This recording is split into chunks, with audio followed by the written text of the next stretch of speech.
Assalamualaikum warahmatullahi wabarakatuh. Perkenalkan, nama saya Andi Muhammad Wibi Briantita Takdir Tantu dengan NIM 1929 2018. Di sini saya akan memperkenalkan tentang research area coverage dan kajian IT berdasarkan dari jurnal yang saya analisa.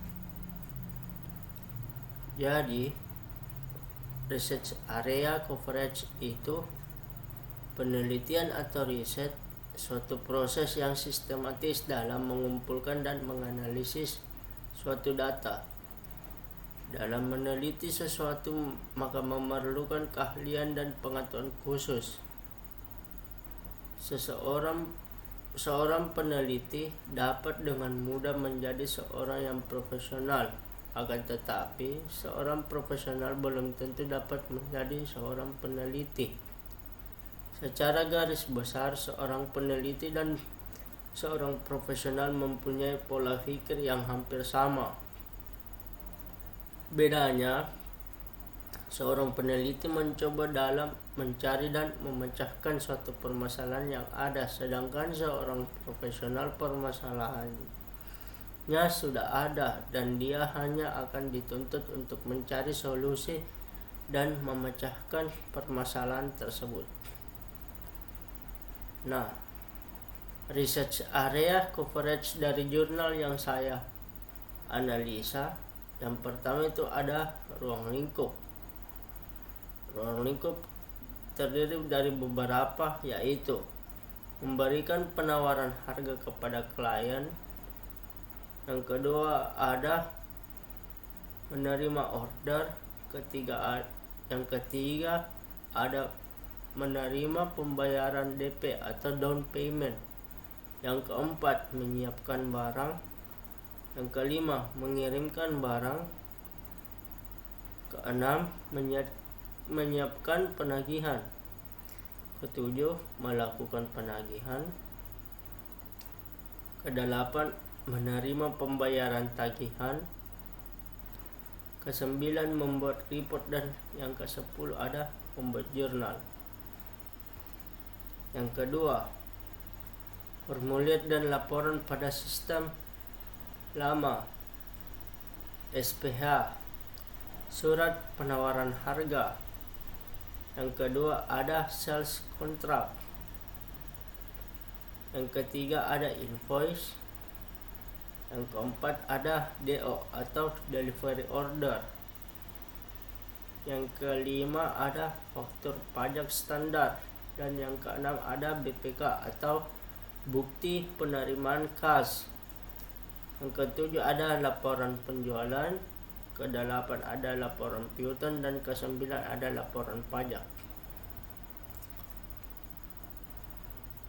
Masih di research area coverage, yaitu bagian ketiganya ada analisis survei yang terdiri dari beberapa pula. Pertama itu ada penomoran dokumen masih diinput secara manual. Pembuatan dan persiapan dokumen masih dilakukan secara manual. Itu yang kedua.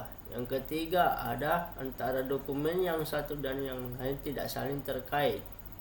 Keempat, kurangnya dokumen pendukung, yaitu letter of warning atau surat peringatan bagi klien yang terlambat melakukan pembayaran. Yang kelima, kurangnya laporan yang dihasilkan perusahaan seperti cash revenue report atau laporan penerimaan kas, account receivable problem report atau laporan piutang permasalahan, dan price offer report atau laporan penawaran harga.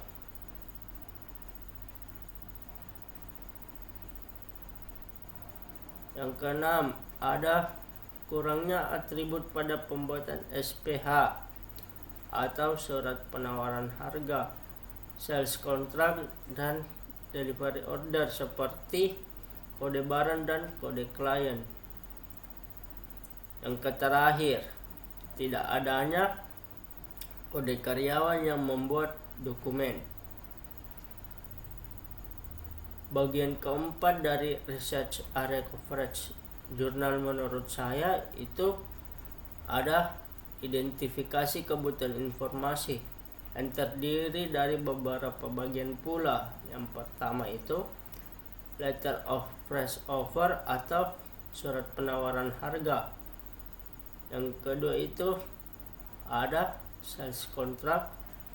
Yang ketiga ada invoice. Yang keempat ada faktur pajak standar. Yang kelima ada receipt atau bukti penerimaan kas. Yang keenam ada DO atau delivery order. Yang ketujuh ada letter of warning, surat peringatan. Yang kedelapan ada sales report, laporan penjualan. Yang kesembilan ada account receivable report atau laporan piutang. Yang ke-10 ada cash revenue report atau laporan penerimaan kas. Yang ke-11 ada tax report atau laporan pajak. Yang ke-12 ada account receivable problem report atau laporan piutang yang bermasalah.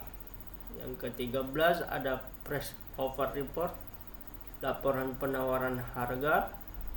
Yang ke-14 ada sales journal, dan yang terakhir ada cash review journal. Ini mungkin gabungan dari ruang lingkup.